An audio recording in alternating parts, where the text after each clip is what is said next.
श्री योग वासिष्ठ महारामायण निर्वाण प्रकरण 175वां सर्ग 42वां श्लोक। जिसका चित्त जिस ओर रसिक रहता है उसका चित्त वैसा ही अनुभव करता है। जिसका चित्त जिस ओर रसिक रहता है, रसिक रहने का अर्थ होता है कि जिस वस्तु में वह सुख की भावना करता है उसको वैसा ही अनुभव होता है। क्या तो सबको पता है, क्योंकि कामी की जो दृष्टि होती है वो स्त्री के शरीर पे ही आ सकता है, तो उसे की रस भावना यही है कि यहीं से रस प्राप्त होगा। जो लोभी है उसका धन पर वृत्ति टिकी हुई है, मोही का परिवार पे टिका हुआ है। इसलिए यहाँ पे क्या कहा जा रहा है कि चित्त जिस ओर रसिक रहता है, रसिक यानी जिस ओर उसकी रस बुद्धि रहती है वह उसी का अनुभव करता है, और जिसकी ईश्वर में रस बुद्धि है वो ईश्वर का अनुभव करता है। इस कारण एकमात्र ब्रह्म में रसिक तत्वज्ञ चित्त जगत की ब्रह्मता का अनुभव करता है। तो जिनको तत्व का ज्ञान हो चुका है उनका रस बुद्धि ब्रह्म में होती है। यही कारण है कि वह सर्वत्र ब्रह्म का ही दर्शन करते हैं, तो उन्हें जगत दिखाई नहीं देता। जगत उनकी वृत्ति पे आरूढ़ नहीं होता, ब्रह्म आरूढ़ होता है, ब्रह्म का आनंद आरूढ़ होता है। खाते पीते उठते बैठते ब्रह्मानंद मस्ती में रहते। क्यों? क्योंकि उनकी वृत्ति पे वही आरूढ़ है। देखिए, ईश्वर को आप जितना नज़दीक समझोगे उतना जल्दी ही उन्नति होगी, जितना दूर समझोगे उतनी ही परेशानियां ज़्यादा है। आप ईश्वर को देखना चाहते हो तो आप उसे अपने नेत्र गोलकों के भीतर ही अनुभव करो। उससे क्या होगा कि जो आपकी दृष्टि है सो बाहर नहीं दिखेगी। अगर आपको ईश्वर का स्वाद चाहिए ना, तो ऐसा अनुभव करो कि वह जीव में ही विद्यमान है। अगर ईश्वर के वचन सुनने हैं तो आप ऐसा ही भावना कीजिए कि हमारे श्रोत्र इंद्रिय में ही उनके शब्द हैं। कहीं जाना नहीं है, न किसी काल में जाना है, न किसी देश में जाना है। अगर उनका स्पर्श चाहिए, चाहते हो कि ईश्वर मुझे गले लगा ले, तो अपनी स्पर्श इंद्रिय में ही उनके ज्ञान को स्थित समझिए। प्रार्थना करिए कि आप प्रकट भर हो जाए, या प्रगटता की भावना भी कर सकते हैं कि ये प्रगट ही हैं। जब आप जप करते हैं तब भी ऐसी भावना आप कर सकते हैं। जैसे जप आप जिह्वा से करते हैं प्रारंभ में, जो बैखरी जप किया जाता है, मध्यमा किया जाता है, तो ये ऐसी भावना होनी चाहिए कि अपनी जो जीभ है वह जिस खाली आकाश के अंदर विद्यमान है, मुँह गुहा में खाली आकाश है, तभी तो शब्द उत्पन्न होते हैं, अभी भी उत्पन्न हो रहे हैं। उसी खाली आकाश में जो ईश्वर तत्व है वो ठसाठस भरा है, और जीव जो है जप करके उन्हीं का स्वाद लेने का प्रयास कर रहे हैं। प्रार्थना करना चाहिए कि अब आप प्रकट हो जाइए, हमने आपको पहचान लिया है। जैसे छुपन छुपाई का खेल होता है, तो हाँ भाई दिख गए, तुम्हारी पेट दिख रही है, अब बाहर निकलो। ठीक है, बात करोगे तो बात बनेगी, तुम नहीं बात करोगे तो वो ज़्यादा एटीट्यूड है। ईश्वर तुमसे कम एटीट्यूड नहीं है नारायण। अगर तुम एटीट्यूड दिखाओगे हाँ तो बोले ठीक है जा घूमते रहे, लेकिन अगर तुम्हारे हृदय में प्रेम है ना उनके लिए, तुमसे 100 गुना 1000 गुना आप माप भी नहीं सकते कितना प्रेम है उनके लिए, उनके हृदय में आपके लिए। तभी तो कितना दुष्ट कर्म करता है व्यक्ति, फिर भी वो उसकी सांस चलाता है, उसका भोजन पचाता है, उसको भोजन ला करके देता है। उसकी थाली में जो भोजन है उसी ने दिया हुआ है नारायण।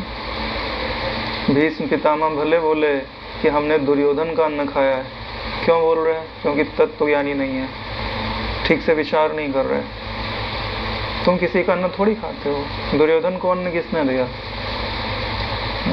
ईश्वर का गुलाम होना चाहिए ना, किसी व्यक्ति का गुलाम थोड़ी होना चाहिए। और ध्यान से देखो तो आपको क्या लगेगा राज्य तो पांडवों का था, तो जिसकी प्रॉपर्टी होती है सारा अन्न उसके नाम होता है। एक तरह से तो आपने पांडवों का अन्न खाया है, दुर्योधन का अन्न कैसे खाया? अरे भाई, जिसका पैसा होता है उसी का तो माना जाता है मलकियत। तो राज्य किसका था? पांडवों का, उनके पिता का था, तभी तो युद्ध किया गया। तो फिर अन्न किसका हुआ? वो जो भी टैक्स आदि से आ रहा है, तो अन्न किसका हुआ? पांडवों का। खाया तो आपने पांडवों का अन्न खाया, और आप दुर्योधन की तरफ से खड़े हो। यही कारण है कि तीर खाने पड़े ना। धर्म की तरफ से जो खड़ा हो उसका पतन नहीं हो सकता ना, उसका बल बढ़ता है, बल घटता नहीं। ये मुझे बात ही समझ नहीं आती कि लोग कहते हैं ये दुर्योधन का अन्न खाया। दुर्योधन का अन्न खाया इसका मतलब समझ रहे हो कि विचार से आप देख नहीं रहे हो। वैसे भी दुर्योधन राजा तो था नहीं, राजा तो धृतराष्ट्र थे, और धृतराष्ट्र भी केवल केयर टेकर थे। राजगद्दी तो पांडु की थी भाई। इसी शर्त पे उनको दिया गया था राजगद्दी की, जब तक ये बच्चे छोटे हैं तब तक आप इस पे बैठिए, उसके बाद इनकी है। तो इतना तो उनको भी पता था। इसलिए आप प्रकृति का अन्न नहीं खाते कि प्रकृति के लिए विचार करो, प्रकृति के विषयों के पीछे पागल रहो। आप परमात्मा का दिया खाते हो, तो वफादारी परमात्मा से होनी चाहिए, प्रकृति से नहीं होनी चाहिए। कि कोई अधर्मी होवे और आपको ऐसा लगे कि भाई इससे हमको सैलरी मिल रही है, हमें अधर्म में सहयोग देना चाहिए, नहीं। आपको क्या सिखाया गया है? कोई भी व्यक्ति हो, आपको उसके अंदर ईश्वर तत्व का दर्शन करना है। न धर्मी न धर्मी, मुझे देने वाला एक ईश्वर ही है, उसके सिवाय कोई नहीं है। फिर आपको पाप या पुण्य नहीं लगता, फिर आप पे ये दोष नहीं लगेगा कि मैंने किसका अन्न खाया, किसकी वफादारी की, किसकी नहीं की। सब में जो एक तत्व छुपा है ना, आपने उससे वफादारी की ना, तो बस परम वफादारी हो गई। अगर भटकना है तो फिर अपनी मान्यता के अनुसार देखते रहो। भगवान ने समझाया तो था ही, सबको समझाया, भीष्म को समझाया, द्रोण को समझाया, कर्ण को समझाया, मगर कोई समझने को तैयार नहीं, भगवान की बात मानने को तैयार नहीं। भगवान ने इतना बोला कि भाई ऐसा करो कि आप लोग पीछे हट जाओ, कि भाई हम तो युद्ध नहीं करेंगे। तो दुर्योधन का बल ही नहीं है कि वह खड़ा तक रह सके। समझ में आ रही है बात? ये आपके अंदर जो तपस्या है, वही तपस्या जब अज्ञान के साथ खड़ी हो जाती है। भीष्म तप का रूप है, तपस्या की हुई है, बल का अर्जन किया हुआ है। द्रोण तप का रूप है, लेकिन यही तप जब दुर्बुद्धि के साथ खड़ा हो जाता है तो उसका बल बढ़ जाता है और वो विनाश कराता है। 40-50 लाख लोग मार दिए गए वहां पर युद्ध के अंदर, कम होता है इतना बड़ा नरसंहार।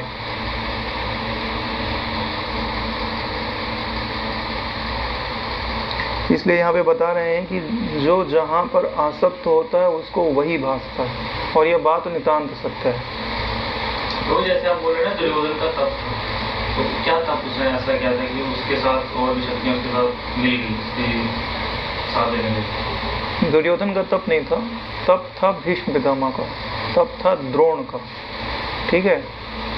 और इसके बारे में महाभारत में घटना आती है कि जब दुर्योधन पांडवों का अपमान करने के लिए जाता है जंगल में, जहाँ पे वो लोग रहते थे, वो क्या बोलते हैं, वनवास में, अपना टेंट लगा करके रहता है उन लोगों को परेशान करने के लिए। तो उसने कोई सुंदर स्त्री जा रही थी, उसको उसने उठा लिया दुर्योधन ने, और वो तो थी गंधर्वों की कोई कन्या। तो गंधर्वों ने आक्रमण कर दिया उसके ऊपर, गंधर्वों के सामने इनकी कहाँ चलेगी, सबको पराजित कर दिया।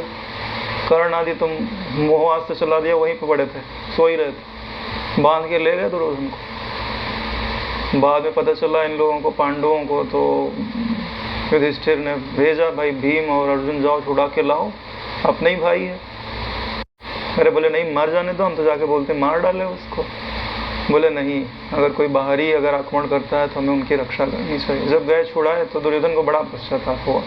बोले इससे बड़ा भारी अपमान तो मेरा हो ही नहीं सकता, मेरे को मार डालता तो भी मेरे लिए अच्छा रहता। तो गया है कि अब मैं बैठा रहूंगा और अपने प्राण त्याग दूंगा। उसी समय पाताल लोक से सारे असुरगण प्रकट हो गए वहां पर। अरे बोले तू शोक क्यों करता है, हम देंगे तेरा साथ, तो चिंता मत कर।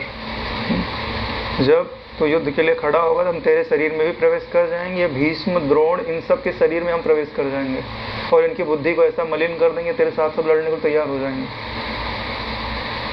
तो चिंता क्यों करता है? हाँ, तो हमारे अनुसार चलता रहे बस। यही कारण है कि वो सब जो लोग थे ना, वो उनकी तरफ से लड़ने के लिए तैयार हो गए। इसमें दुर्योधन का तप नहीं है, तप भीष्म का है, तभी तो इच्छा मृत्यु का वरदान है। तब तो द्रोण का है, तभी तो सारे अस्त्र शस्त्र जानते हैं, ब्रह्मास्त्र जानते हैं। द्रोण को भी पराजित करने वाला कोई नहीं था। कर्ण को भी कौन पराजित कर सकता था, वो तो मार दिया गया बस। यही बात है कि असंभव कार्य कब हो जाता है, जब भगवान आपके सारथी हो। नहीं तो जिसको इच्छा मृत्यु का वरदान हो नारायण, उसे कौन मार सकता है? जिससे आपने स्वयं विद्या सीखी हो और उसको आप पराजित कर ले जाओ, ऐसा तो संभव नहीं है नारायण। इसके लिए कहते हैं, जिस मनुष्य के चित्त में प्राण सदा जिस पर अनुरक्त रहते हैं, लगे रहते हैं, वह उसको वास्तविक सत्य प्रतीत होता है, अतएव उसी का स्पष्टतम रूप से वह अनुभव करता है। यानी आपके प्राण जहाँ पर अनुरक्त हैं, यानी जिसका आप चिंतन करते रहते हो, आपके लिए वही सत्य हो जाता है। चाहे शत्रु का चिंतन करो, शत्रु जीवित रह जाएगा, मित्र का करो मित्र, ब्रह्म का करो तो ब्रह्म जीवित रह जाएगा।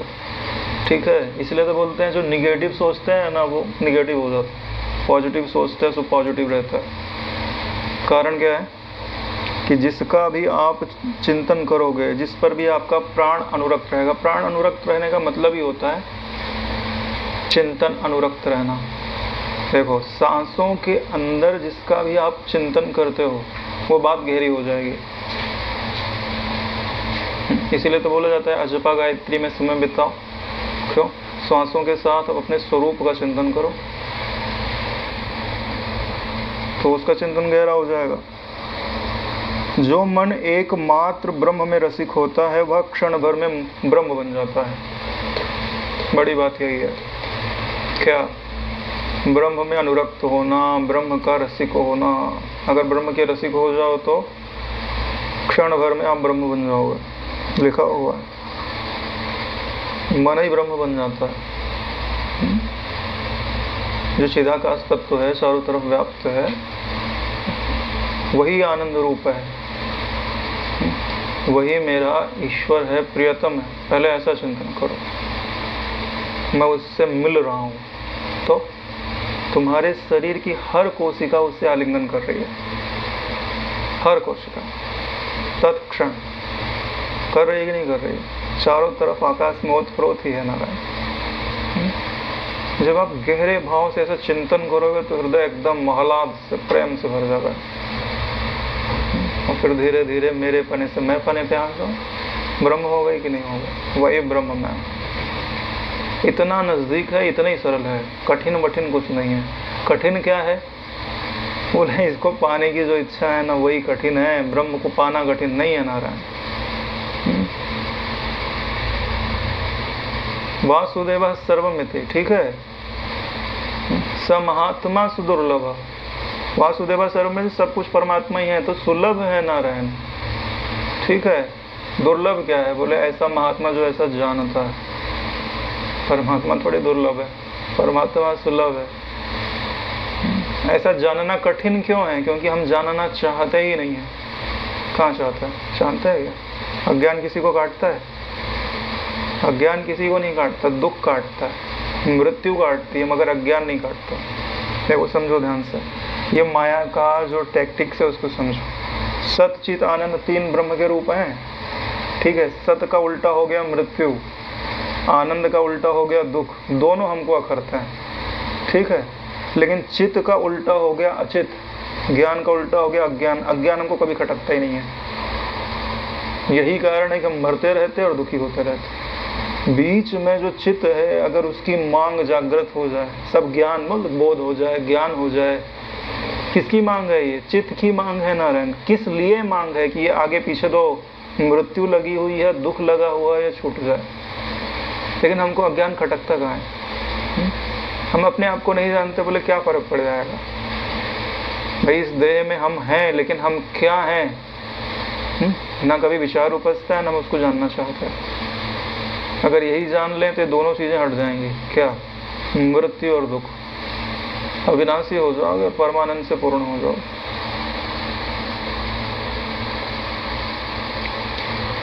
अतः जिसका मन जिसमें रस पाता है उसने उसी पदार्थ को सत जाना है। जिस पदार्थ में आपको रस मिलेगा वही पदार्थ आपके लिए सत हो जाएगा। सत हो जाएगा मतलब समझ रहे हो?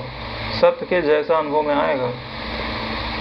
जैसे किसी को कामासक्ति ज़्यादा है तो जन्मता रहेगा और कामी होकर के भटकता रहेगा। सत्य का यही अर्थ है। अरे जो चीज़ नहीं है उसके पीछे दौड़ोगे तो भटकना ही पड़ेगा ना। जिस जीव का चित्त दृढ़ निश्चयवश जिसमें विश्रांत हो चुका है उसके लिए वही परमार्थ सत्य है। क्या वचन है मस्त वाला। दृढ़ निश्चयवश जिसमें विश्रांत हो चुका है, यानी जिसमें विश्राम पाते हो। एकदम सरल भाषा में बताएं, तुम किसको याद करके सोते हो? जिसको याद करके सोओगे नारायण, ठीक है, वो आपके लिए सत हो जाएगा। शत्रु को याद करके सोओगे तो शत्रु सत हो जाएगा। मित्र को याद करके सोओगे तो मित्र सत हो जाएगा। ब्रह्म को याद करके सो तो ब्रह्म सत हो जाएगा।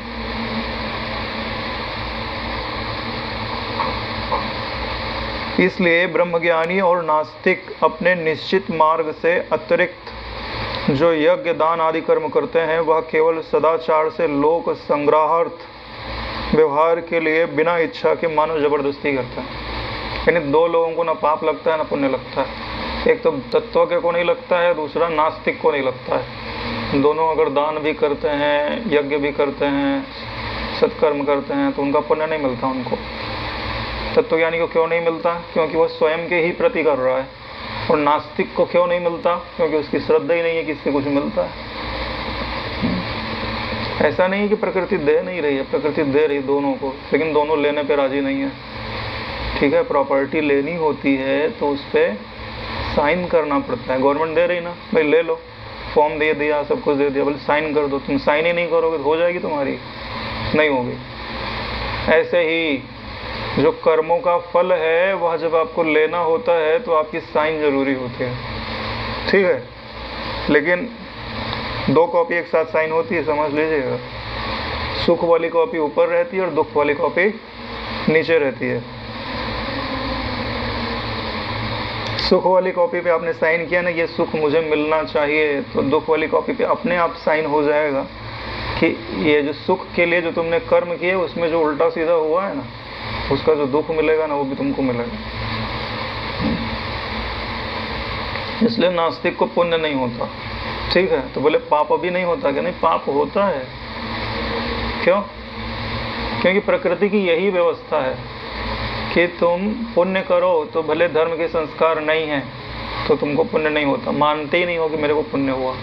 लेकिन जैसे ही पाप करते हो, चाहे क्रिश्चियन हो, चाहे मुसलमान हो, चाहे कोई भी हो, अगर वो प्रारंभ में जीव की हिंसा करने के लिए जाता है पहली बार तो उसका दिल धड़कता है, रोकता है। चोरी करने के लिए जाता है तो उसका दिल रोकता है उस पर। यानी प्रकृति बोल रही है कार्य करना योग्य नहीं है।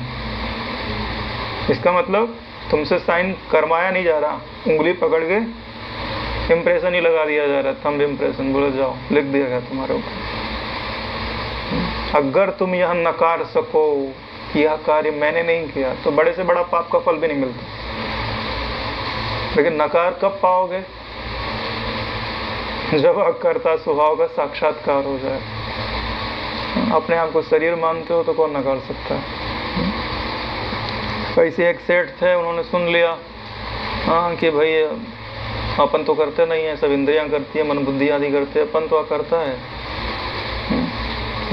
कोई अपराध हो गया उनसे, ठीक है, तो उन्होंने बोला, जब यमदूत आदि आए तो बोले हमने तो किया नहीं, तो हमको हमारे हिस्से में पाप कैसे जोड़ा जाता है? तो चले गए यमराज के पास, बोले इसका तो पाप ये मान ही नहीं रहा है कि मैंने पाप किया है, हमको ज्ञान सुना रहा है। ठीक है, बोले कोई बात नहीं, हम देख लेते हैं। अगले दिन वो प्याऊ पे कुछ पिला उला रहे थे, दान वगैरह कर रहे थे। आए बुढ़े के रूप में, पिया हुआ, बोले क्या सुंदर सेवा कर रहे हैं, प्रशंसा किए। बोले और भी कुछ सेवा करते हैं आप? बोले हाँ। गए, फिर क्या बात, क्या प्रशंसा। ऐसे 2-4 बार रास्ते भर में 3-4 घंटे घूमे और खूब प्रशंसा की। अब उनके मुख से निकल ही गया कि हाँ, मैं कब से ये सेवा कार्य कर रहा हूँ और कितना सेवा कार्य कर रहा हूँ। तो जैसे इन्होंने बोला, बोले कि ठीक है, जब आप सेवा कार्य कर रहे हैं तो इसके बीच में जो आपसे अपराध हो गया है वो भी तो आपने ही किया है। तुरंत ही साइन हो गई और तुरंत ही पकड़े, उनको वहीं से लेके चले गए यमपुरे। इसका मतलब है कि अगर आप सत्कर्म का अभिमान करते हैं तो दुष्ट कर्म का अभिमान अपने आप ही आ जाएगा। छोड़ना है तो दोनों छोड़ो। स्वर्ग छोड़ सकते हो तो बड़ी संभावना है कि नरक भी छूट जाएगा, क्योंकि ईश्वर अर्पित कर्मयोग कहते किसको है?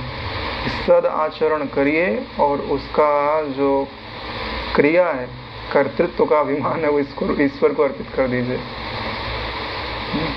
और बोले कब करें? बोले मरने के पहले कर दीजिए। बोले वो तो पता नहीं कि कब मर जाए। ठीक है, तो बोले रात को रोज सोते समय कर दीजिए। बोले वो भी नहीं पता चलता है कि भाई कब मर जाए, क्या पता रात के पहले ही मर जाए। तो भाई ऐसा करो कि भाई हर घंटे में करो। 1 घंटा बीत जाए तो ईश्वर को याद करो और जो तुमने कर्म किया है वो पूरा कर्म ईश्वर को अर्पित करो। 1 दिन करके देखो, आपको हृदय में शांति का एहसास नहीं हो तो बताना, निर्भर महसूस करोगे, क्योंकि कर्म तो आप वैसे भी कर नहीं रहे हो। कर्तृत्व का जो बोझ है ना हमारे सिर पे, वो हट जाएगा। जैसे सुबह आपने नियम किया, जब ध्यान किया, प्राणायाम किया, जब किया, पढ़ा, फिर जब से उठने लगो तो कायेन वाचा मन से इंद्रियर्वा करोमि यद् यद् सकलम परस्मै, अर्पित कर दो भगवान को। क्यों? क्योंकि जब तो हाथ का सहयोग है, प्राण का सहयोग है, मन का सहयोग है, इनके द्वारा हो रहा है। मैं तो सिर्फ देख रहा हूँ, कर कहाँ रहा हूँ। तो इसका जो अभिमान है समर्पित कर दिया। प्रकृति ही क्रियमाणानि गुण ही कर्माणि सर्वसा अहंकार विमूढ़ात्मा करता हम इति मन्यते। मैं तो मूर्खता से अपने आप को करता मान रहा। देखो निर्भर नहीं हो जाते हृदय तो बताना। ऐसे हर 2 घंटे, मैंने तो 3 संध्याओं में करो। सुबह की संध्या में, फिर सुबह से दोपहर तक जो भी कर्म हो, दोपहर की संध्या में, शाम की संध्या में, ऐसे अर्पित करते जाइए। मेरे द्वारा निर्दिष्ट उपाय से यदि जगत का भली भांति अवलोकन कीजिए तो यह सब सत्ता मात्र ही प्रतीत होगा। यानी वशिष्ठ जी कह रहे हैं कि मैंने जो उपाय बताया है इसके द्वारा अगर आप जगत को देखेंगे तो सब कुछ एक सत्ता मात्र ही है। सत्ता मात्र समझते हैं? सबके पीछे एक अविनाशी वस्तु है। जो भी आपको दिख रहा है उसके पीछे अगर कोई अविनाशी वस्तु ना होवे तो वो दिख नहीं सकता है। पर्दा ना होवे तो फिल्म कभी दिखाई नहीं देगी। उसी को सतता बोलता है। सतत है ना, कंटिन्यू है, इसलिए सत्ता बोला जाता है। यह दृढ़ ही है। इस चित्त में द्वित्व एकत्व की कोई कल्पना नहीं है। ज्ञान ही है। ज्ञान में कभी 2 या 1 नहीं होता है। जिसकी ज्ञान दृष्टि में दृश्य सत असत मूर्त अमूर्त सब कुछ ब्रह्म ही है, उनकी दृष्टि में यहाँ अथवा कहीं ना कोई कर्ता भोक्ता जीव है, न उनका अभाव ही है, क्योंकि उन्हीं का ब्रह्म रूप से शेष रहता है। यानी कि ज्ञान दृष्टि क्या है कि जो कुछ भी आपको अनुभव में आता है, चाहे वो सत हो, असत हो, मूर्त हो, अमूर्त हो, वो सब क्या है? बोले ब्रह्म मात्र, ज्ञान मात्र। तो फिर ना कोई कर्ता बचेगा, ना कोई भोक्ता बचेगा, ना कोई जीव बचेगा, ना उनका अभाव ही बचेगा, क्योंकि ज्ञान सत्ता है ना। बचेगा केवल ब्रह्म रूप शेष रहता है। जैसे यहाँ पे अभी मेरी आकृति दिखाई दे रही है, मेरी आकृति को मत देखो। मैं यहाँ जब नहीं बैठा था तब यहाँ पर जो था क्या था? शून्य आकाश। उसी को मेरे होते हुए भी देखो, आप तत्वज्ञानी हो। इतना ही तत्वज्ञान है, क्योंकि वही सत्य है। वो भी कल भी वही सत्य था, परसों भी वही सत्य है। मकान मिट जाएगा, पृथ्वी मिट जाएगी, मगर वो जो का त्यों रहेगा। तो नारायण वो सत्य हुआ ना, तो उसको देखो है, और जो नहीं है उसको नहीं देखो। ये आकृति अभी नहीं है, बदल रही है ना। अभी एक पलक झपका के जो देखते हो दूसरे में बदल चुकी होती है, यानी इसको आप यथार्थ रूप से तो देख ही नहीं सकते।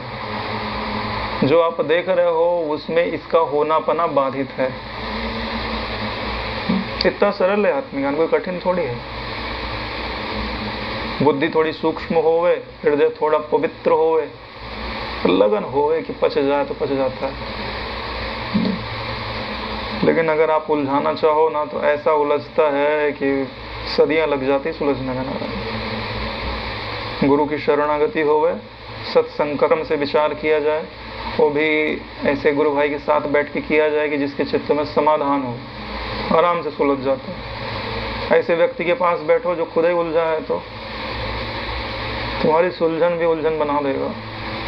जैसे अज्ञानी पथिक के चारों ओर चोर का संदेह होता है, भ्रांति आदि के योग्य वन मार्ग में स्थाणु ही चोर आदि के रूप से स्थित होता है, यानी है ठूठा, रास्ते में चल रहा है तो उसको चोर लग रहा है।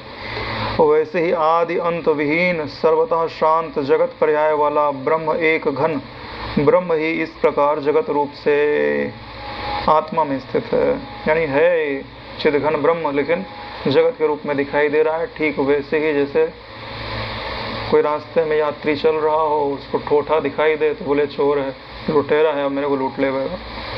हाँ तो परेशान होने लगे ना, भयाकार वृत्ति आ गई, पलायनाकार वृत्ति बन रही है, अब मुझे भागना चाहिए।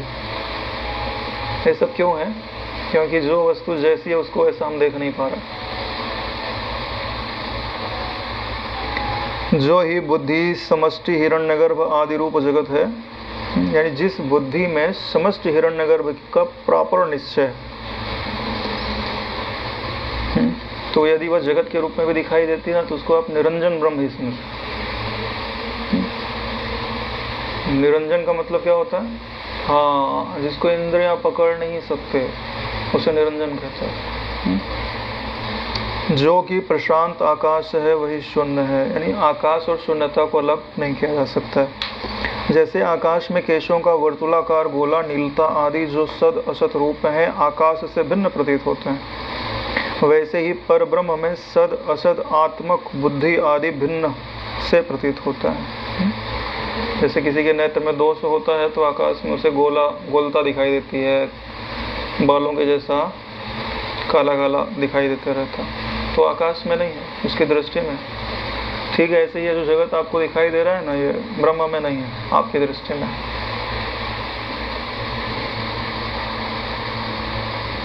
जैसे आकाश में घटपट आदि के सब अभाव आकाश से अनन्य है, वैसे ही सर्व सामान्य सत्ता रूप ब्रह्म में बुद्धि आदि, देह आदि, अनुभव आदि अनेक रूप प्रतीत होने पर भी वो ब्रह्म से अभिन्न है। जैसे कोई भी वस्तु का अभाव होता है तो वो आकाश से अभिन्न होता है। ठीक है, जैसे बोतल है तो ये आकाश से अलग हो सकती है, लेकिन बोतल का जो अभाव है वो आकाश से अभिन्न होता है। यानी बोतल नहीं है तो मतलब आकाश है ना वहाँ पे, तो बोतल का अभाव आकाश से अभिन्न हुआ ना। ऐसे जितने भी पदार्थ आप बोलते हो वास्तव में वो अपने अभाव में ही दिख रहा है, इसलिए वो ब्रह्म से अभिन्न। थोड़ा सूक्ष्म है, सूक्ष्मता से विचार करेंगे तो समझ में आ जाएगा। क्योंकि जन्म के पहले तो तुम थे नहीं, मृत्यु के बाद भी तुम हो नहीं। ठीक है, बीच में तो तुम दिखाई देता है, वो भी अविचार से है बना रहता। सब समय तुम्हारा जो नाम रूपात्मक अभिव्यक्ति है उसका अभाव ही है। अभाव है तो वो ब्रह्म से भिन्न हो गया, यही समझाया जा रहा है।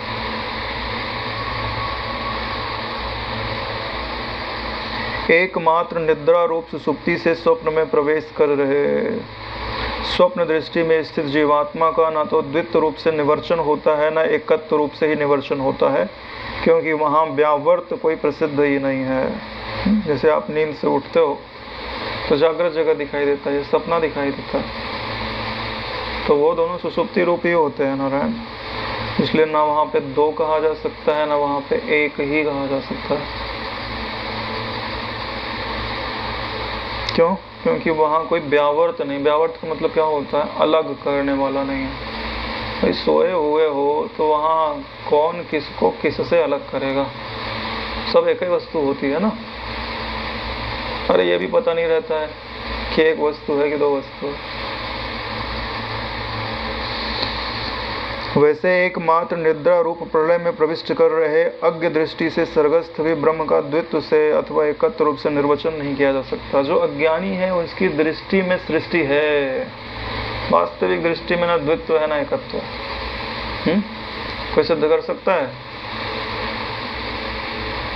नहीं कर सकता। आध्यात्मिक दृष्टि का अवलंबन ना लेवे तो वो भ्रांतिवश बोल जरूर सकता है, ये है ये है ये है, लेकिन अगर आध्यात्मिक दृष्टि का अवलंबन लेवे तो उसे चुप होना पड़ता है।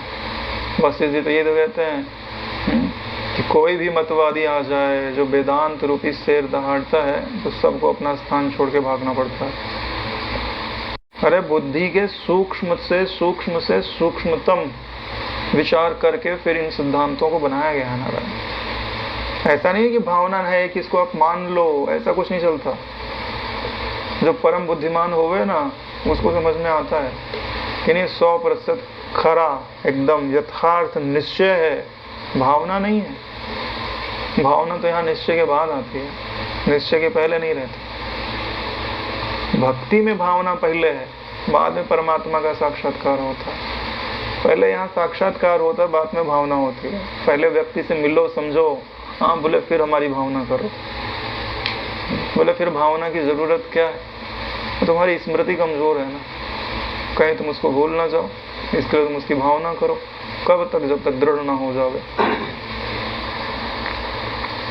हे राम जी, महाचेतन की यह अपनी निर्मल कांति अथवा अविद्या ही जगत के रूप से स्फुरित होती है। जो आपको जगत दिखाई दे रहा है इसे आप ब्रह्म की कांति भी कह सकते हो या अविद्या का मल भी कह सकते हो।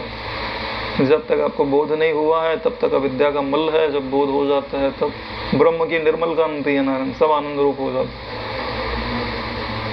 वास्तव में तो निर्मल छाया इस प्रकार स्थित है, कुछ भी स्फुरित नहीं होती है। जैसे यहाँ पे जो भी आपको दिखाई दे रहा है वो होवे तब तो बोला जाए कि स्फुरित हुआ है कि नहीं हुआ है ही नहीं। चिदाकाश में चिदाकाशी ज्यों का त्यों निज स्वच्छ विग्रह चैत्य सा दृश्य सा प्रतीत होता है। जैसा कि स्वप्न में यथास्थित चिदात्मा ही स्वप्न पदार्थों के रूप से स्फुरित होता है। यानी जो भी वस्तुएं आपको अनुभव में आ रही हैं वो सब क्या है? चिदाकाश में चिदाकाश ही ज्यों का त्यों स्थित है।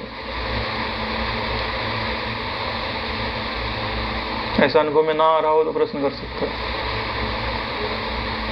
ऐसा भी बोल सकते चिदाकाश रूपी है, चिदाकाश में चिदाकाश चिदाकाश रूपी ऐसा भी बोल सकता है, लेकिन चिदाकाश में चिदाकाश स्थित है कहने का एक तात्पर्य है। एक चिदाकाश वास्तविक चिदाकाश है और दूसरे चिदाकाश में भावना की गई है। क्योंकि दूसरा चिदाकाश अनुभव में आ नहीं रहा, हम विचार से उसमें अनुभव का आरोप कर रहे हैं कि नहीं ये वही है। जैसे देखने वाले को तो बुलबुला अलग दिखाई देता है पानी से, लहर अलग दिखाई देती है पानी से, उसको विचार करके उससे एक समझता है, इसके लिए कहा जाता है। हजारों वादियों द्वारा भी सद वस्तु से अतिरिक्त का उत्पादन ना हो सकना है। लो बोल दिया। हजारों वादी आ जाए, अपनी अपनी बुद्धि की डींग हाँकने वाले आ जाएं, लेकिन सद वस्तु के अतिरिक्त कोई उपादान नहीं है, कोई उपादान नहीं कर सकता सत वस्तु के अतिरिक्त कुछ है। क्योंकि सत कहते ही उसी को है जो होवे, सत से अलग तो असत होता है जो कभी होता ही नहीं है। सत्य कारण का अभाव होने से चिद व्योम स्वयं अपने को दृश्य रूप से देखता है। यही पक्ष सिद्ध हुआ। जब अपने सत स्वरूप को नहीं जानता है तो स्फुरित होता है, जब स्फुरित होता है तो अपने को ही जगत के रूप से देखता है। और जगत क्या है? विनाशी ज्ञान। विनाशी ज्ञान क्यों हो गया? क्योंकि उसने अपने सत तत्व को नहीं जाना। अविनाशी ज्ञान कभी दृश्य नहीं होता नारायण, विनाशी ज्ञान दृश्य होता है। इसलिए जगत क्या है? बोले आभास ज्ञान है, प्रज्ञान नहीं है। प्रज्ञान कभी भी दृश्य नहीं होता, दृष्टा होता है। सृष्टि के आरंभ में निराकार चिदाभास परमात्मा का ही दृश्य के रूप में भान होता है। यानी निराकार चिदाकाश परमात्मा ही दृश्य के रूप में अनुभव में आ रहा है। यानी अपने आप को दृढ़ता पूर्वक बोलो कि हे मन, तुझे जो कुछ भी दिखाई देता है वास्तव में वो निराकार है। साकार दिख रहा है फिर भी निराकार, निर्विकार है और परमात्मा है, तुमसे अलग नहीं है। वह भान स्वप्न संकल्प और मिथ्या ज्ञान में भ्रम के तुल्य ही भ्रम रूप है। बोले सत्य नहीं है। बोले कैसे? तुम्हारा जो संकल्प नगर होता है, मनोराज्य होता है, या सपना होता है, तीनों जैसे मिथ्या हैं वैसे जागृत जगत मिथ्या। दृश्य स्वप्न के समान सकल धर्म शून्य चिदाकाश का विकारी भी और धर्मवान भी आकार अविद्या रूप मल से प्रतीत होता है। चाहे विकारी हो गए चाहे धर्मवान हो गए, यहाँ ज्ञान किसी में फर्क नहीं करता, दोनों एक ही मिट्टी के बने हैं। वास्तव में उसमें आकार विकार और धर्म भी नहीं है, ना आकार है ना विकार है ना धर्म है।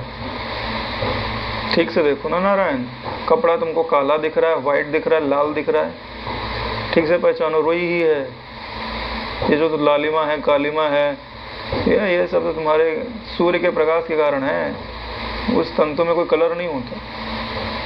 जैसे हमको लगता है ना कपड़ा काला है, कपड़ा काला नहीं है ना।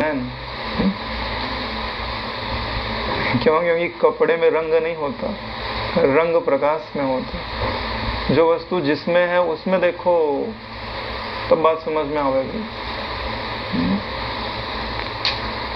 स्वप्न नगर के तुल्य दृश्य प्रतीति साकार होता हुआ भी वास्तव में निराकार है। प्रतीति ही धर्मवान होता हुआ भी निर्धर्मक। ये जो आपको प्रतीत हो रहा है वो साकार होता हुआ भी निराकार है। सिद्ध कर सकते हो कि साकार होता हुआ भी निराकार है? अरे भाई कोई व्यक्ति है उसका आकार दिखाई देता है, यहाँ बोल रहे हैं साकार होते हुए भी वो निराकार है। कैसे सिद्ध करेंगे? यानी कि कुछ काल के लिए आकार दिखाई देता है, कुछ काल के बाद आकार नहीं दिखाई देता है। ठीक है, जब आकार दिखाई दे रहा है उसके पहले वो निराकार है, जब आकार दिखा तब साकार है, फिर आकार नहीं दिखता है फिर निराकार हो जाता है। इसलिए जो प्रारंभ में निराकार है और बाद में निराकार है, वो बीच में साकार दिखाई देता हुआ भी उसे निराकार ही गिनना चाहिए। यही सिद्धांत होता है। तुमको अल्पकाल के लिए आकार दिखाई दे रहा है तो उससे वो आकारवान नहीं हो गया। वैसे भी ये जो आपकी आकृति दिखाई दे रही है ये भंवर के समान है। पानी में भंवर होता है ना, आकार तो है मगर उस आकार को आप अलग नहीं कर सकते। यानी पानी उसके अंदर आ रहा है और जा रहा है कंटिन्यू। ऐसे ही पांचों तत्व इस शरीर के अंदर, आकाश को छोड़ दो, चारों तत्व इस शरीर के अंदर आ भी रहे और जा भी रहे, सतत बदल रहे। तभी तो 7 साल में पूरा चेंज हो जाता है। तो नारायण साकार कहाँ हुआ? निराकार ही तो। माइक्रोस्कोप से देखोगे तो सतत, हाँ सतत कंटिन्यू चेंज हो रहा है।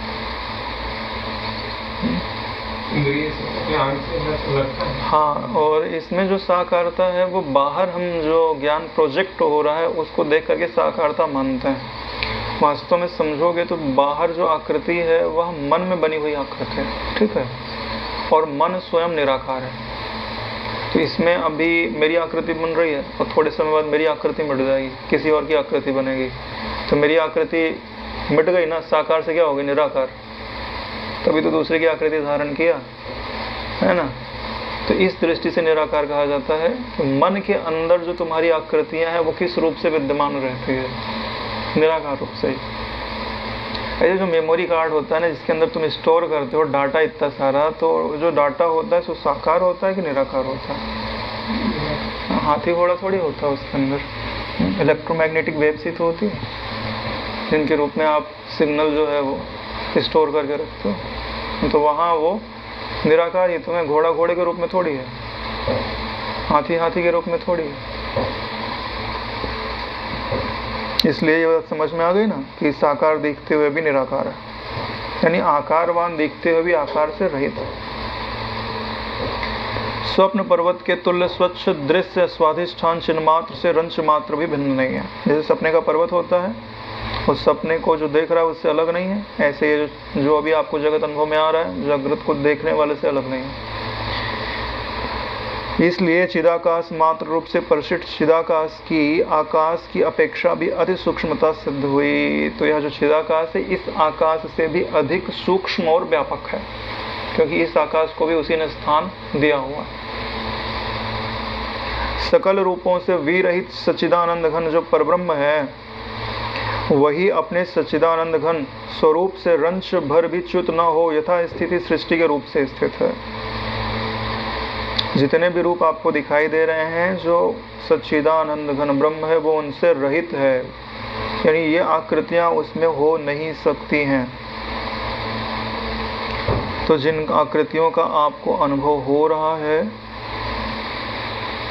अगर उनमें से नाम और रूप निकाल दीजिए तो वह ब्रह्मा भिन्न हो जाते हैं।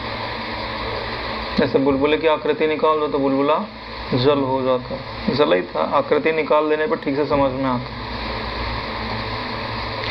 स्वप्न में दृश्य का सबको अनुभव होता है। स्वप्न में आत्मा ही नगर आदि के रूप में भासता है। स्वप्न का जिसने ठीक से दृष्टांत समझ लिया उसको संपूर्ण ज्ञान हो गया। मतलब ठीक से विचार करे शास्त्र का सहारा लेकर के, क्योंकि ऐसा कोई सर्ग नहीं है जिसमें स्वप्न का दृष्टांत न दिया गया हो।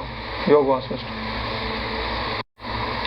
स्वप्न में वही यह रेखा है, इस प्रकार प्रतिभिज्ञा का विषय हो रहे गृह आदि पदार्थ का हृदय, कंठ, नाड़ी, छिद्र आदि प्रदेश में किसी प्रकार संभव न होने से प्रतिभिज्ञा नहीं हो सकती।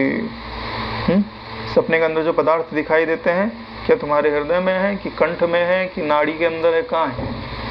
हाँ, जो महल वहल दिखाई दिए शरीर के अंदर कहाँ रहते? कहीं नहीं रहते नारायण।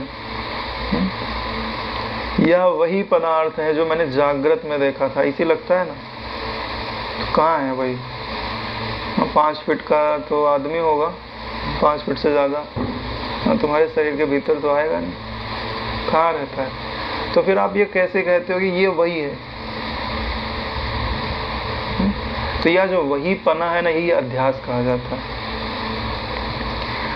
पदार्थ का संभव न होने के कारण इन तीनों का त्याग कर ब्रह्म संवित का ही निद्रा आदि दोषों से स्वप्न पदार्थ के रूप से अन्यथा भान होता है।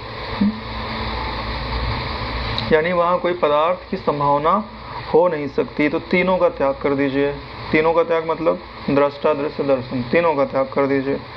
तो यह जो ब्रह्म संवित है, यही निद्रा आदि दोष के कारण स्वप्न के रूप से अन्यथा भान होता है। किसका? संवित का ही। संवित यानी ज्ञान संवित, ज्ञान रूपता का है। उसी में जागृत दृश्य पदार्थों की तुल्यता की कल्पना कर, अनुभव के व्यवहार अभ्यास की तरह स्मृति आदि के सादृश्य की भी कल्पना कर, उसमें स्मृत्यादि भी मूढ़ों ने मानी है, ऐसा समझना चाहिए। तो उसमें जो स्मृति आदि लगती है कि ये वही व्यक्ति है जिसको मैंने पहले देखा था, ये वैसी ही घटना घट रही है, तो ये बात किसने मानी? बोले मूढ़ों ने मानी हुई है। ठीक है।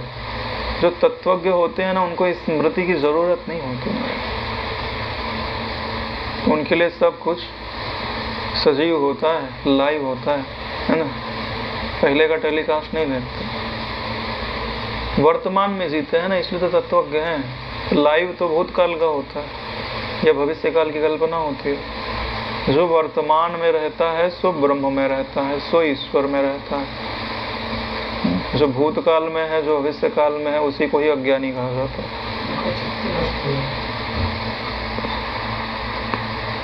चित्त की चित्त संज्ञा नष्ट हो जाती है। बाकी उनके चित्त को सत्य रूप से कहा जाता है। चित्त तो रहता ही है, चित्त नहीं रहेगा तो व्यवहार कैसे होगा? संस्कार भी रहते हैं मगर जल जाता है, परंपरा नहीं होगी। हाँ, मंचन तो होगा, ये मेरा भाई है, याद तो रहेगा ना, भूल थोड़ी जाएगा। जिस जल में जैसे लहरी एक बार आती है, उसी जल में वैसी लहरी पुनः पुनः आती है। ऐसी अवस्था में सा एवं लहरी, यह वही लहर है, ऐसी प्रतिभिज्ञा भ्रमवश होती है। वैसे ही सृष्टि आदि में कल्पना अधिष्ठान ब्रह्म में जगत को भी भ्रम रूप समझना चाहिए। जैसे तालाब में लहर आ रही है, हवा चलती है तो आती है, समंदर समझ लो, बार बार लहर उठ रही है तो आप क्या समझते हो? क्या वही लहर है? वही लहर नहीं है नारायण, लहर हर बार नई है, लेकिन हमको क्या लगता है ये वही है, और यही अज्ञान है। जैसे आपको मेरी आकृति दिखाई दे रही है तो आप क्या समझते हो? जो कल आकाश भाई आए थे वही है, ऐसे लगता है? क्या सत्य है? नहीं सत्य है नारायण। आप देख किसको रहे हो? शरीर को।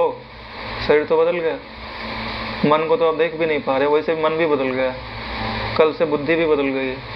जो बदला नहीं है वो आत्मा है, वो आप ही हो, लेकिन उसका होना पना आपने किस पे डाल दिया? शरीर पे डाल दिया। यही उल्टा ज्ञान है। शरीर बदल रहा है, शरीर नित्य नया स्फुरित होता है। जैसे आप प्रोजेक्टर लगाते हो, उस पर जो मूवी चल रही है दिखाई दे रहा है, ठीक है, तो जो अगले स्लाइड में आएगा दृश्य, ठीक है, बिना प्रकाश के क्या उसका अस्तित्व है? नहीं। इसका मतलब बिना प्रकाश के कुछ नहीं हो सकता। तो वो प्रकाश जो डालता है वो नया प्रोजेक्शन बनाता है कि पिछला वाला ही है? नया बनाता है नारायण। अगर वहाँ पे आप मनुष्य को मेकअप करके दूसरा भी रख दो और उसके हूबहू दिखाई दे तो वो लगेगा कि नया ही दिखाई देगा, तभी तो वो पकड़ेगा। पुराना वाला होता तो लाइट चली जाती तो भी दिखाई देता। यानी हर चीज नई बन रही है, नया प्रकाश उस रूप में विवर्तित हो रहा है, तभी तो हमको वो आकृति दिखाई दे रही है।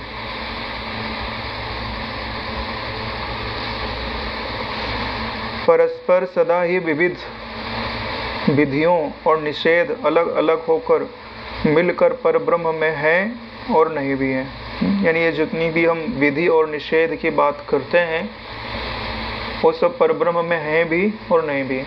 मतलब जब आपको ज्ञान प्राप्त करना है तो आप उन्हें है समझ सकते हैं, लेकिन आप ब्रह्म का ठीक निश्चय कर लेंगे तो उसमें कुछ नहीं है।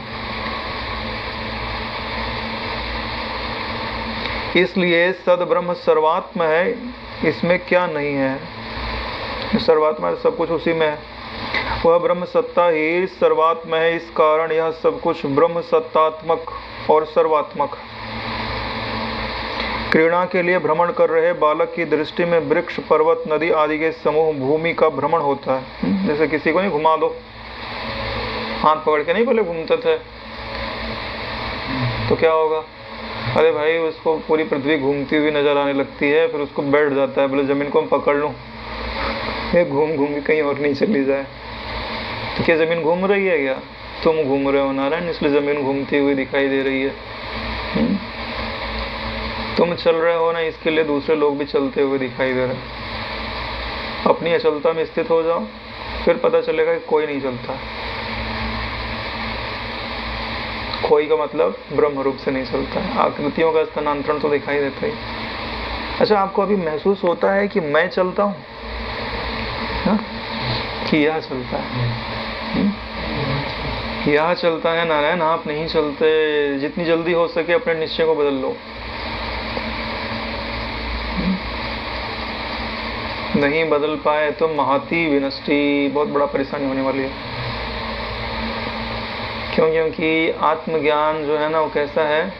चढ़े तो शाखे प्रेम रस, गिरे तो चकनाचूर। ज्ञान के पेड़ से गिरोगे तो सीधा नास्तिक बनोगे नारायण, बीच में कोई स्टेशन आवेगा नहीं। भक्ति मार्ग में धीरे धीरे चलते तो हैं, लेकिन बहुत सारे स्टेशन रहते हैं, वहाँ तो कोई बचाने वाला भी है। ज्ञान मार्ग में सीधा नास्तिक बनता है, बोले कुछ ही नहीं है, हमने देख लिया विचार करके, हाँ सब कुछ करके देख लिया, कुछ नहीं होता है। बहुत सारे लोगों से पूछ के देख लो, ऐसे ही बोलता है। क्यों? समझ को वृत्ति पे आरूढ़ करना पड़ता है। अगर समझ को आपने वृत्ति पे आरूढ़ नहीं किया ना तो वैसा अनुभव नहीं होगा। मिठाई रखी है, खाया नहीं तो मिठास का अनुभव नहीं होगा। जैसे अभी आप सुन रहे हो तो क्या आप सुन रहे हो? अभी आप देख रहे हो तो क्या आप देख रहे हो? ठीक से निश्चय करो, नहीं कर रहे ना तो अब 10 मिनट में 1 मिनट अपने वास्तविक मैं में बैठ करके वैसा देख लो, फिर 9 मिनट उसी में गिन लिए जाएंगे। तो कोई परेशानी है तो प्रश्न करो, साथ में मिलकर विचार करते हैं। कहीं अविद्या रह जाए तो कोशिश करते हैं टार्च मारने की, देखते हैं कहीं है। अंधेरा कोई वस्तु नहीं होती नारायण, ठीक है, कि काला काला कोई आके घर के अंदर घुस गया और कब्जा कर लिया है, नहीं, अंधेरा कोई वस्तु नहीं है। प्रकाश जलाओ, अपने आप घर छोड़ के भाग जाता है। इसके लिए अन्य लोगों की दृष्टि में भूमि भ्रमणशील नहीं है, जो बच्चा घूम रहा है उसी के लिए भ्रमणशील है। दोनों ही दृष्टियां सदात्मक है, उसकी दृष्टि में वो सच्चा लग रहा है, उसकी दृष्टि में वो सच्चा लग रहा है। भ्रम अवस्था में भूमि घूमती नहीं है, ऐसा ज्ञान रखने वाले बालक को जब तक स्थिरता का अभ्यास नहीं होता तब तक वह पहले ग्रहित भू भ्रमण दृष्टि शांत नहीं होती। वैसे ही भ्रमावस्था में जगत भ्रांति दृष्टि भी स्थिरता के अभ्यास के बिना शांत नहीं होती। जब अब तक आप स्थिरता का अभ्यास नहीं करोगे ना, तो ये भ्रमण दृष्टि शांत नहीं होगा। तत्वज्ञानी गुरु को सेवा आदि के द्वारा प्रसन्न करके, ये देखो गीता का श्लोक यहाँ पे आ गया है, तद विद्धि प्रणिपातेन परिप्रश्नेन सेवया, सेवा आदि के द्वारा प्रसन्न करके उनके द्वारा मोक्ष उपाय भूत शास्त्र का व्याख्यान करा कर, अगर वो नहीं बोले तो प्रश्न करो कि गुरु जी सुनाओ कुछ, है ना, आत्मा क्या होता है, ब्रह्म क्या होता है, करा कर लिखा हुआ है। यानी आपको अपनी जिज्ञासा व्यक्त करनी है कि गुरुजी मैं यहाँ क्यों आया हूँ, उनको पता चलना चाहिए, क्योंकि वो लोग आप्त काम है।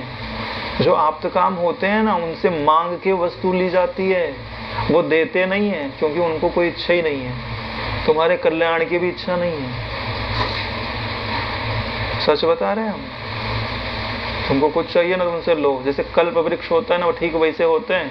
कल्प वृक्ष से अगर तुमको कुछ प्राप्त करना है तो बैठ के चिंतन करना पड़ता है, भैया हाँ सुंदर खाना आ जावे, हाँ तो आ जाएगा।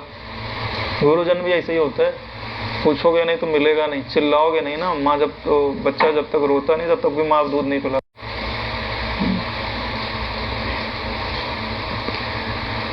कराकर उसके श्रवण का अभ्यास है, उसके बिना दृश्य की निवृत्ति का कोई दूसरा मार्ग नहीं है। गुरु के मुख से ब्रह्म विद्या सुनो, उसका श्रवण करो, मनन करो, निधिध्यासन करो, दृश्य के मार्जन का इसके सिवाय कोई दूसरा रास्ता नहीं है। अब कोई बोले कि हम चित्तवृत्ति का निरोध कर लें और दृश्य का मार्जन हो जाएगा, तो क्या बात सत्य है? उसके बारे में कहते हैं, ऐसा होता यदि चित्त का निरोध शक्ति साध्य होता, चित्त का निरोध ही संभव नहीं है। बोले चित्त का निरोध संभव नहीं, बोले हम चित्त का निरोध तो कर देते हैं, समाधि लग जाती है हमारी। नारायण में चित्त का निरोध नहीं है, क्या है? चित्त वृत्ति का निरोध है। योगा चित्त वृत्ति निरोध, चित्त का निरोध हो जाता तो काम हो जाता। नारायण आप चित्त का गला कभी दबा ही नहीं सकते, परेशान चित्त ही तो कर रहा है। चित्त का स्वरूप संसार से अविनाभावी यानी पृथक ना होने वाला है, यानी जब तक चित्त है तब तक संसार। आपको ये तो लग रहा है कि मैं पद्मासन पे बैठा हूँ, ठीक है, अब मैं प्राणायाम कर रहा हूँ, अब मैं समाधिस्थ हूँ। इस भाव के साथ आप समाधि में गए, इसी भाव के साथ वापस आओगे, फिर से जगत खड़ा हो जाएगा। अतः जागृत और स्वप्न में जीवित अथवा सुषुप्ति में लय होने के कारण मरे हुए चित्त का प्रयत्न पूर्वक निरोध करने पर उसका संसार से निरोध नहीं हो सकता।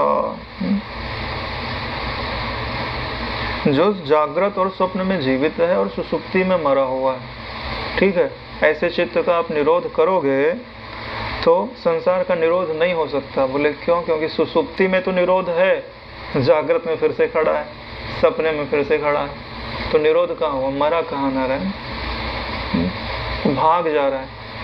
यानी किसी ऐसे सांप को आप मारने की कोशिश करो जिसके पास दो जगह भागने की है, तुम डंडा उठाते हो, भाग जाता है, तुमको लगा कि वो तो चला गया, फिर से आ जाएगा, तुम पीछे जाओ, फिर से आके खड़ा हो जाएगा।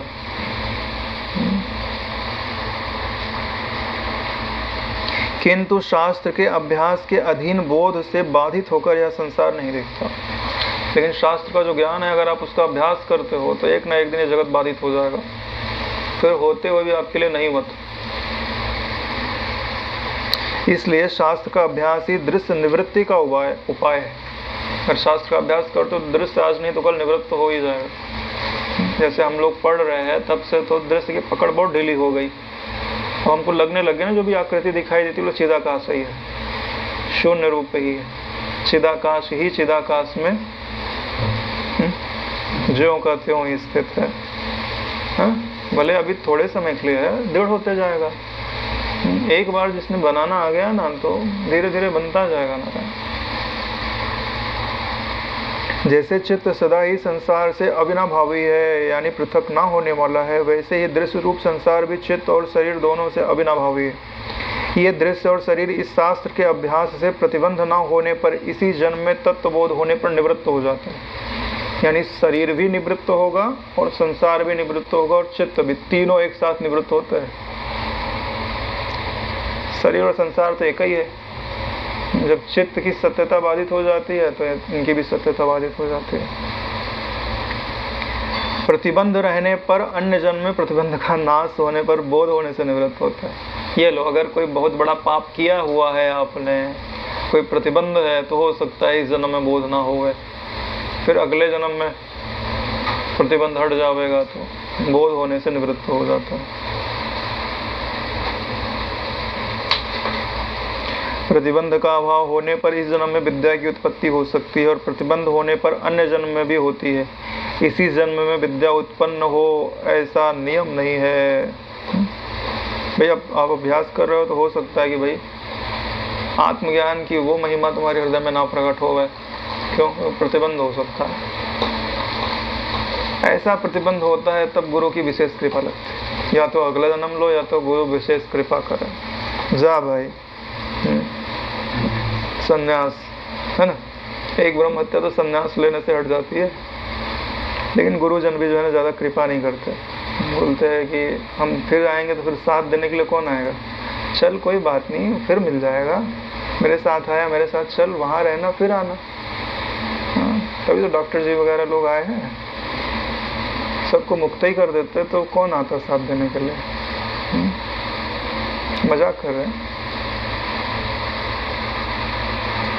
जैसे कारण के अभाव से वायु स्पंदन और उनसे होने वाले मेघ सैन्य शांत हो जाते हैं, वैसे ही बोध से चित्त, दृश्य और शरीर तीनों शांत हो जाते हैं। जैसे हवा नहीं चलती है तो ये जो मेघ है वो एक स्थान से दूसरे स्थान थोड़ी ना जाएंगे, वो भी शांत हो जाते हैं। ऐसे ही ज्ञान से ये जो चित्त है, दृश्य है, शरीर है, तीनों शांत हो जाते हैं। अच्छा बोले, ये ज्ञान से चित्त कैसे शांत हो जाता है? ठीक है, हमने इतना ज्ञान सुना, सत्संग सुना, हमारा चित्त तो शांत हुआ नहीं। कैसे शांत होता है? यह चित्त होता मुक्त है, सब ब्रह्म है यह जानकर, कर ध्यान सब में ब्रह्म का, सर्वात्म अनुसंधान कर। यह किया आपने? नहीं किया तो कहाँ से शांत होगा नारायण? चित्त, दृश्य, शरीर, रूप, त्रिक का कारण अज्ञान है। कुछ ही संस्कृत मति वाले पुरुषों का उक्त त्रिक पढ़े हुए इस शास्त्र से ही शांत हो जाता है। क्या लिखा है? कुछ ही, सबका नहीं होता, मतलब कुछ लोगों का तो हो जाता है। कुछ लोगों का हो जाता है, बाकी लोगों को निराश हो जाना चाहिए क्या? अब उनके बारे में बताते हैं। यदि पद पदार्थ ज्ञानवान पुरुष बीच में ही थक कर इसके पढ़ने से विरत न हो तो पहले पहल समझ में ना आया हुआ अबुद्ध ग्रंथ का उत्तर ग्रंथ से बोध हो जाता है। कि अगर आप योग वासिष्ठ पढ़ते हैं, आपको समझ में नहीं आता है तो भी आपको उसे पढ़ते रहना चाहिए। तो जो पहले समझ में नहीं आया बाद में समझ में आया, तो पहले जितना नहीं समझ में आया वो अपने आप समझ में आ जाता है। इसलिए भ्रम की निवृत्ति में इसी शास्त्र को असाधारण उपाय समझ, यानी आपको योग वासिष्ठ मिल गया, अब आपको और कहीं भटकने की जरूरत तो नहीं है, असाधारण उपाय। ऐसा ही ज्ञानियों द्वारा इसका अनुभव किया जाता है। इसलिए इस महाशास्त्र के दो भागों का, पूर्व और उत्तर भागों का अथवा एक भाग का, आधे ग्रंथ का अपनी शक्ति के अनुसार अनुशीलन करना चाहिए। अनुशीलन का मतलब पीछे पीछे चलना चाहिए, जैसा कह रहे हैं, जैसा समझा रहे हैं वैसा समझो, वैसी अपनी दृष्टि बनाने का प्रयास करो।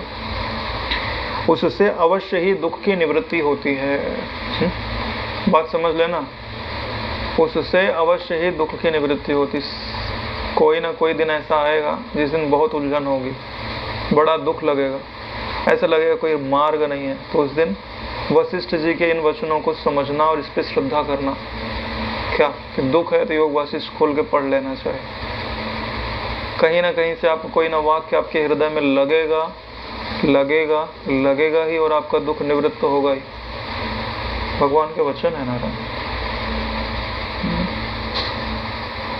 मेरा ये अनुभव है इसलिए बता रहा हूँ।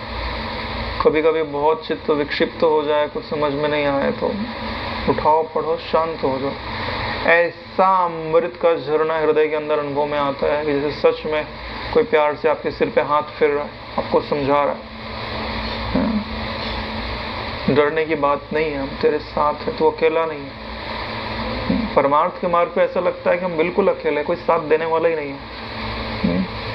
ना कोई शरीर का संभाल लेने वाला है, ना मन में कोई प्रेम देने वाला है, ना बुद्धि में कोई निश्चय बिठा के समझाने वाला है। सब जगह तो अकेले ही है। फिर एक बार अगर अंदर में गोता मार के शास्त्र आदि का सहारा लेकर तो पूरा संसार आपके लिए खड़ा है। पूरा दैवी जगत, आध्यात्मिक जगत सब आपके लिए खड़े। बोले एक कदम आगे तो बढ़। हम दिखाई भले नहीं दे रहे, लेकिन हम तेरा इंतजार कर रहे हैं। यह ऋषि प्रणीत शास्त्र स्मृति रूप है, और स्मृति का मूल उद्गम श्रुति है। इसलिए श्रुति का ही क्यों विचार करें। इस बुद्धि से प्रमादवश यह शास्त्र किसी को रुचिकर न हो तो वह किसी अन्य श्रुति, उपनिषद, भाष्य आदि रूप आत्मज्ञान प्रद शास्त्र का ही विचार करे। अध्यात्म शास्त्र के विचार से विमुख न हो, इसी में हमारा तात्पर्य है। इसी शास्त्र का अनुशीलन करें, इसमें हमारा आग्रह नहीं है। ये वशिष्ठ जी की उदारता है कि योग वासिष्ठ स्मृति ग्रंथ है, श्रुति नहीं है। क्योंकि राम जी पूछ रहे और वशिष्ठ जी अपनी स्मृति से बता रहे। तो बोले अगर किसी को विश्वास ना हो कि भाई इससे होगा, तो बोले श्रुतियों का अध्ययन करो, उपनिषद है, भाष्य है, उस पर उनका करो, लेकिन प्रमाद मत करो। मनुष्य अविचार रूप अनर्थ से अपनी जिंदगी बर्बाद ना करे। अविचार के कारण अपनी जिंदगी को बर्बाद ना करे। श्रवण आदि उपाय से उत्पन्न तत्वबोध से संपूर्ण दृश्य को आत्मसात कर लेना चाहिए। यानी संपूर्ण दृश्य को वहां से उठाओ, अपने भीतर डालो और मिटा डालो। समझ में आ रही है? आत्मसात का मतलब यही होता है, अपने भीतर डाल के मिटा डालना, इसी को आत्मसात करना बोलता है। श्रवण आदि उपाय से उत्पन्न तत्वबोध से संपूर्ण दृश्य को आत्मसात कर लेना चाहिए। बाध पूर्वक आत्मा द्वारा ग्रास करने योग्य बनाना चाहिए।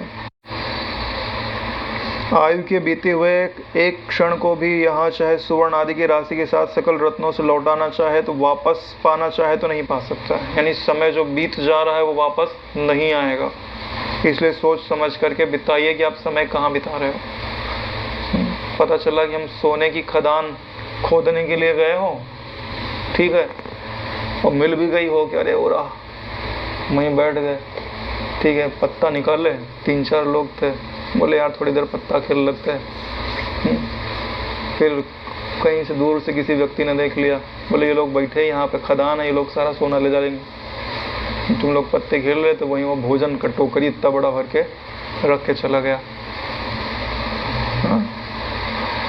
अब जो है पत्ते खेलते खेलते तुम्हें टोकरी पे नजर पड़ी, देखा तो अरे बढ़िया बढ़िया पकवान, रसगुल्ले आदि रखे हुए। फिर बोले यार खोदना तो भाई खा लेते हैं। और उसमें उसने नशीली दवाएं मिलाया हुआ था, ठीक है, तुम लोग खा लिए और हो गए बेहोश। टंगड़ी पकड़ उठा के ऐसी जगह फेंक के आए जहाँ से रास्ता ही ना मिले तुमको तुम्हारा खजाना ढूंढने का। माया ठीक यही काम करती है, जब देखती है ना कि एकदम नजदीक पहुंच गया वो रहा आत्म तत्व, ठीक है, वैसे विषय रूपी जो टोकरी है ना वो ले जाके किनारे पे रख देती है। और जैसे तुम उसका पान करते हो, खान पान करते हो तो नशा चढ़ता है, फिर दिखाई नहीं देता क्या हो रहा है। तो माया तुम्हारी टंगरी पकड़ के ऐसी जगह लेके जाके पटक देती है कि जहाँ से जो आत्म तत्व का एकदम शांति मिल रही थी, एकदम दिख रहा था, अरे बस एक कदम और अहम ब्रह्मास्मि हो गए, ठीक है, पता ही नहीं चलता कि कब से हम अहम ब्रह्मास्मि से देहो हम हो गए, जीवो हम हो गए। हाँ, फिर ढूंढते रहो, फिर कभी दिखाई देगा किसी जन्म में, इस जन्म का तो गया ना। ये दृष्टांत है, बहुत बढ़िया है। ऐसी दुर्लभ आयु को जो वृथा गंवाता है उसके प्रमाद का क्या ठिकाना है, उसके लिए बड़ा खेद है, महाखेद है। प्रत्यक्ष अनुभूत भी, अंतःकरण से उपहित भी, स्वप्न में दैवात दृष्ट अपने मरण पर चारों ओर बांधवों द्वारा किए गए विलाप की तरह सत स स्फुरित भी यह दृश्य सत नहीं है, निपट मिथ्या है। जैसे तुम सपना देखो, सपने में क्या देखो कि मैं मर गया हूँ, ठीक है, मैं मर गया हूँ, मेरा भाई रो रहा है, मेरी बहन रो रही है, मेरे पिता रो रहे हैं, मेरी माँ रो रही है, सब रो रहा है। हाँ, तुम भी रो फिर वहीं पे, हाय मैं मर गया। हाँ, सत्य है। अरे नारायण, तुम देख रहे हो ना, तो तुम तो मरे नहीं ना। तुमको सिर्फ मरने का कल्पना हो रही है। अगर तुम मर ही जाते तो तुम उनको रोते हुए कैसे देखते? ठीक है, ऐसे ही अंतःकरण से अनुभूत भी हो रहा है, दृश्य भी दिखाई दे रहा है, लेकिन यह जगत सत्य नहीं है, निपट मिथ्या है। ऐसा ब्रह्म अद्वैत का दिग्विजय का डिम घोष है। यह जो ब्रह्म अद्वैत रूप है उसका दिग्विजय है। दिग्विजय समझते हो? जिस दिशा में जावे ना, उस दिशा में उसको हराने वाला कोई ना हो। ऐसा वेदांत का डिम घोष है। डिम घोष मतलब अपने घर में बैठ के घोष नहीं कर रहा है, चला गया नगर के बीच में और नगाड़ा बजा रहा है, और फिर वहां पे है ना जो होता है ना उसको लगा के बोल रहा है, कोई हो तो आ जावे, दो हाथ करने के लिए, देखते हैं कि हमको पराजित कौन करता है। तो वेदांत जो है ना डिम घोष करता है कि कोई मेरे सिद्धांत को काटने वाला है तो आ जाओ। यहीं पर 175वां सर्ग समाप्त होता है, यहीं पे आज विश्राम लेता है। ओम कायेन वाचा मनसेन्द्रियैर्वा करोमि यद्यत् सकलं परस्मै श्री सद्गुरुवेति समर्पयामि। ओम सहनावतु सहना भुनक्तु सह वीर्यं करवावहै तेजस्विनावधीतमस्तु मा विद्विषावहै। ओम शांति शांति शांति। श्री सद्गुरुदेव भगवान की जय।